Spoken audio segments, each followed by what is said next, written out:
નમસ્કાર, આપ જોઈ રહ્યા છો ગુજરાત ન્યૂઝ 86। વધુને વધુ સમાચાર મેળવવા માટે આપ અમારી ચેનલને લાઇક કરો, શેર કરો અને સબસ્ક્રાઇબ કરો। અયોધ્યા ખાતે ભગવાન શ્રીરામના ભવ્ય મંદિરની પ્રાણ પ્રતિષ્ઠાનો પવિત્ર અવસર આગામી તારીખ 22મી જાન્યુઆરીના રોજ યોજાવાનો છે, જેના સંદર્ભે માનનીય વડાપ્રધાન શ્રી નરેન્દ્રભાઈ મોદી સાહેબે દેશભરના તમામ નાના મોટા ધર્મસ્થાનોની સ્વચ્છતાનું અભિયાન હાથ ધરવાનું દેશવાસીઓને આહવાન કર્યું છે।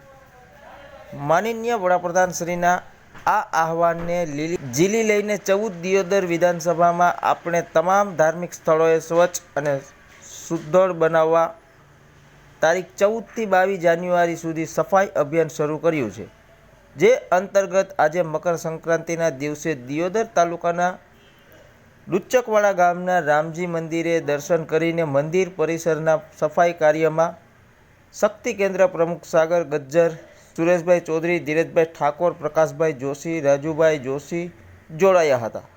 ધન્યવાદ। અહેવાલ ઓમપુરી ગોસ્વામી, ઉત્તર ગુજરાત।